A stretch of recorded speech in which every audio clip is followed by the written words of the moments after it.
आता इकडे क्वेश्चन दिलाय, find all values of 1 plus i raise to 1/5. इकडे लक्ष द्या. सुरुवातीला काय करू आपण, let x is equal to 1 plus i raise to 1/5.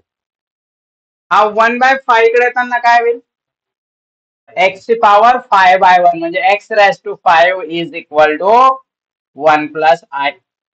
आता मला सांगा, असा काहीतरी कॉसचा अँगल की ज्याचा आन्सर 1 येतं आणि सेम अँगल ज्या साइनचा आन्सर पण 1 येतं, असं नाहीच आहे. त्यासाठी काय सांगितलंय, काहीतरी ऍडजस्टमेंट सांगितले होते मी. √2 ने मल्टिप्लाय करा आणि डिवाइड करा, हे ऍडजस्टमेंट अगोदर मी सांगितलेले आहेत.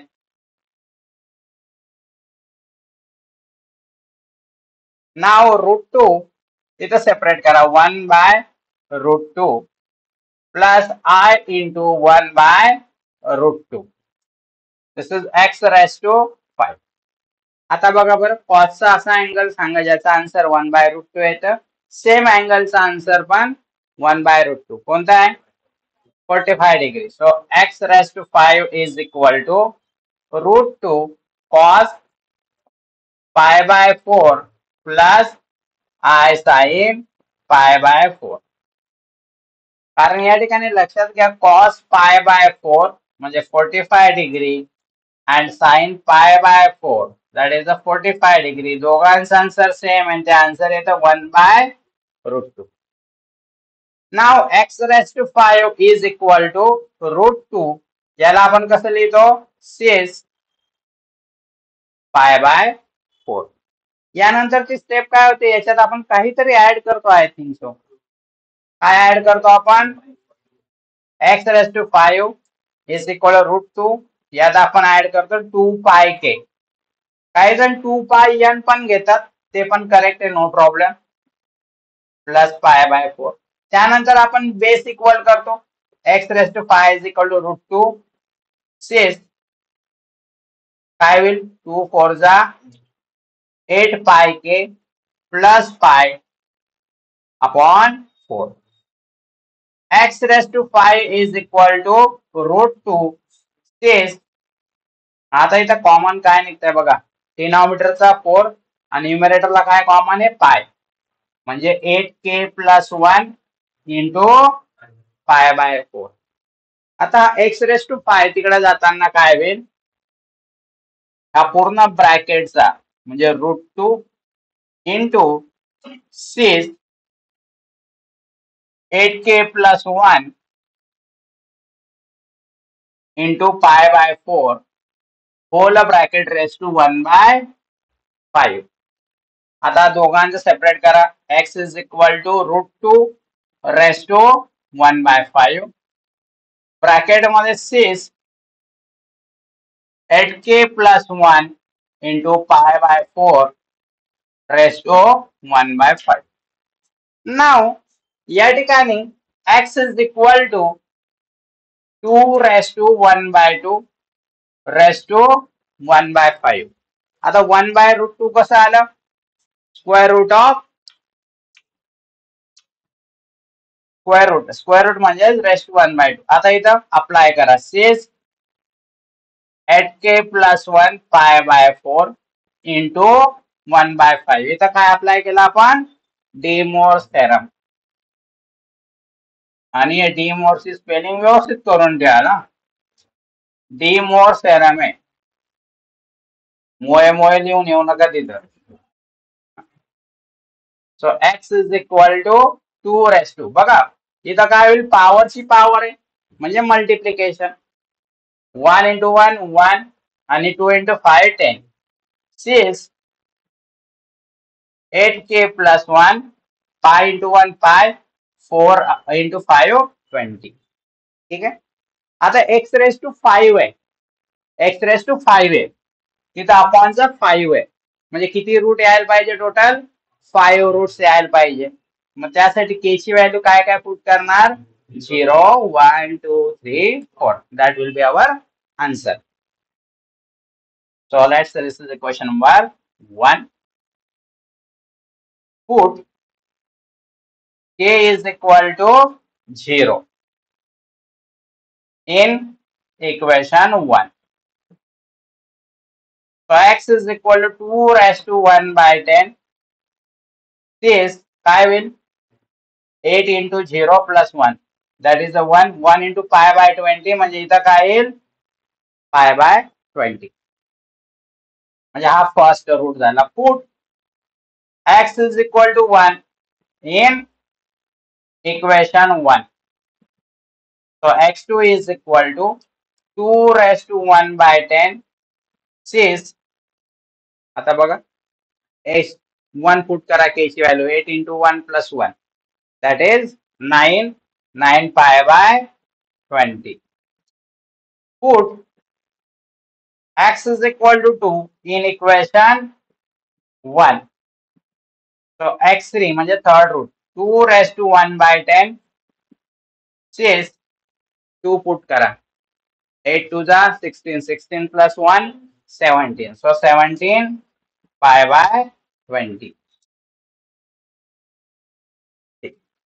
Then put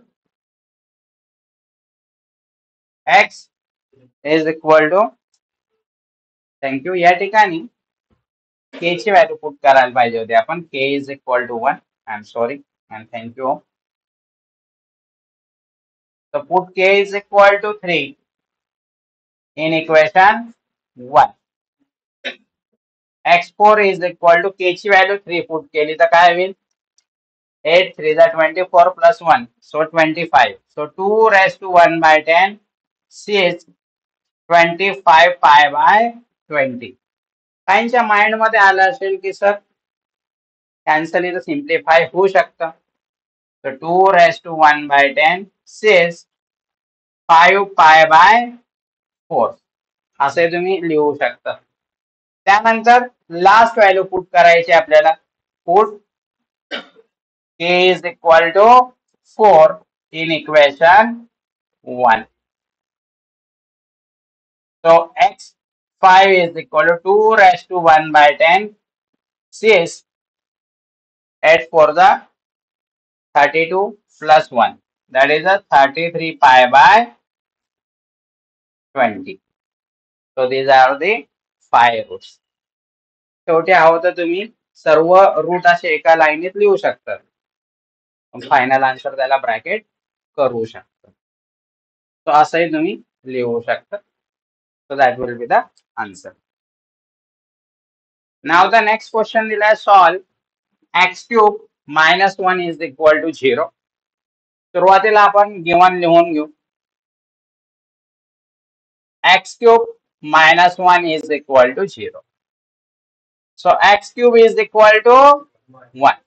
याला कोणत्या फॉर्म मध्ये लिहिणार आपण x cube is equal to 1 plus 0i. आता बघा सांगा कॉसचा असा अँगल ज्याचा आन्सर 1 येतं आणि सेम अँगल त्याचा साइन घेतला तर 0 येतो. सांगा बरं काय कॉस 0 1 येतो प्लस आय साइन 0 0 येतो. तो x3 is equal to आपण याला कसं लिहिणार सेज 0. त्यानंतर काय करतो आपण यात ऍड करतो 2 pi k plus 0. x cube is equal to 6 2 pi k. नाव ते बेस वगैरे इक्वल करायची गरज पडली नाही या ठिकाणी. नाव x is equal to हा क्यूब आहे तिकडे जाताना काय होईल क्यूब रूट किंवा युमे से इथं 3 आहे 3/1 तिकडे जाताना 1/3 आणि आता आपण अप्लाय करणार D Morse. So 2 pi k into 1/3 by De Moivre's theorem.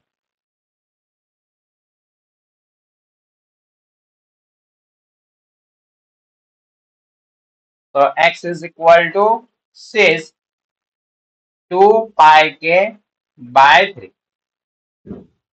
This is equation number 1. आता x क्यूब आहे म्हणजे x ची पॉवर 3 आहे म्हणजे किती रूट यायला पाहिजे 3 रूट. त्यासाठी k ची व्हॅल्यू 0 1 and 2. असं पुट करायचं आपल्याला. तर put k is equal to 0 in equation 1. तो x1 इज इक्वल टू काय होईल या ठिकाणी सिस 0. सिस 0 म्हणजे कॉस 0 प्लस आय साइन 0. याचा आन्सर कॉस 0चा 1 i into 0 that is the 1. Original answer आलाय ते. ठीक आहे. Put k is equal to 1 in equation 1.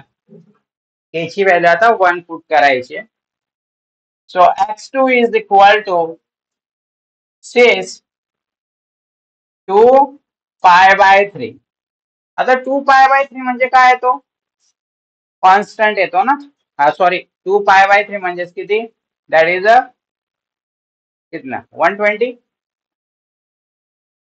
पायची value 180 put करा 120 चा आन्सर आपल्याला येऊ शकतो किंवा जसं आहे तसं राहू दिलं तरी इट्स ओके नो प्रॉब्लेम. हा तर तुम्ही जास्तीत जास्त याला असं लिहू शकता cos 2 pi by 3 plus i sign 2 pi by 3 किंवा आन्सर मग C0 असंच राहू दिलं असतं तर याचे आन्सर येत होते म्हणून आपण लिहून घेतले. अदरवाईज गरज पडत नाही. आता 2 पाय बाय 3 आहे ना हा काय 120 आहे. तुम्हाला आन्सर कसं काय 120 आहे 2 into 180 pi upon 3 that is 120 degree आहे. कॉस 120 जर काढला तर तुम्हाला काहीतरी आन्सर मिळेल कदाचित पॉइंट मध्ये मिळेल. काय मिळेल पण पॉइंट मध्ये बघा बरं कॉस 120 काढा कॅल्सीवर. कॉस 120 मायनस 0.5 म्हणजे मायनस 1/2 येतं त्याचं. Shift a by b c केलं तर प्लस आय साइन 120 0.8686 काहीतरी येत आहे √3/2 हे त्याचा आन्सर. कॅल्सीवर येऊन जातात. Now put k is equal to 2 in equation 1. x3 is equal to 6 काय होईल या ठिकाणी k ची value 2 2 into 2 that is 4 pi by 3. तेव्हा याला असं लिहू शकतात cos 4 pi by 3 plus i sign 4 pi by 3. तुमच्या माइंड मध्ये आलं असेल सर आतापर्यंत आपण असं आन्सर काही काढलं नव्हतं तिथं कसं काय आलं. आणि एक गोष्ट लक्षात घ्या √3/2 आन्सर कॅल्सीवर असं आलं नव्हतं काहीतरी पॉइंट मध्ये आलं होतं. तर कधीही कॅल्सीमध्ये 1/√2 आन्सर आणि √3/2 चा आन्सर काय आहे ते तुम्हाला माहित पाहिजे. म्हणजे आयडिया तरी पाहिजे नाही तर कॅल्सीवर फायनल पेपरला लिहून घ्यायचं की 1/√2 म्हणजे 0.7071 काहीतरी येतं आणि √3/2 याचा आन्सर 0.8660 येतं. हा ज्यांची ऍडव्हान्स कॅल्सी त्याच्या डायरेक्ट आन्सर येईल पण ज्यांचे ऍडव्हान्स नाही त्यांच्यात प्रॉब्लेम होईल. आता हे मला सॉल्व्ह करायचं सपोज मी कसं सॉल्व्ह करणार cos in bracket 4 into 180 upon 3 करून बघू cos in bracket 4 into 180 upon 3 याचा आन्सर आला मायनस 0.5 म्हणजे shift a by b c केलं तर मायनस 1/2.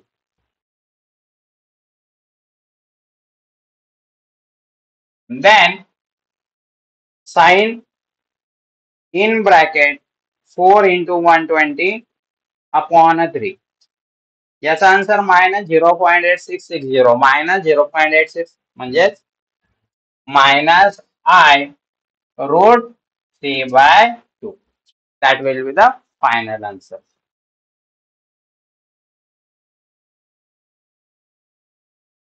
एक काम कराल कॅल्सीवर हे अगोदर कुठेतरी लिहून ठेवाल कॅल्सीवर पहिलेच फाइंड कराल तुमचं 100 mS कॅल्सी असेल ना तर √3/2 येत नाही असंच काहीतरी मायनस येतं तर त्यासाठी कुठेतरी साईडला नोट डाऊन करून ठेवा. So these are the roots. Actually याला ना 1 म्हणतात, याला ओमेगाने डिनोट करतात आणि हा ओमेगाचा स्क्वेअर असतो. असे 3 रूट असतात ते. एक point cube root of unity नावाचा एक टॉपिक आहे. त्यात असं म्हटलेलं असतं की जर x cube is equal to 1 असेल तर एक्स क्यूब आहे तर याची किती आन्सर यायला पाहिजे? टोटल 3 आन्सर यायला पाहिजे. मग पहिला आन्सर काय येतं? 1. दुसरा आन्सर हे येतं म्हणजे ओमेगा, आणि तिसरा आन्सर ओमेगा स्क्वेअर. आणि तिघांची जर ऍडिशन केली तर काय होईल? 1 प्लस ओमेगा स्क्वेअर, तर ती 0 येते. तिघांची ऍडिशन. आता हे महत्वाचं नाही, ओमेगा वर्ड बिलकुल काही लक्षात ठेवू नका. जस्ट मी सांगितलं तुम्हाला 1 plus omega square is equal to 0. तिघांची ऍडिशन 0 येते. हा एकमेकांना कॅन्सल करेल. -1 हाफ प्लस 1 डायरेक्ट 0 होतं. एक प्रॉपर्टी आहे पण महत्वाचं नाही तुम्हाला.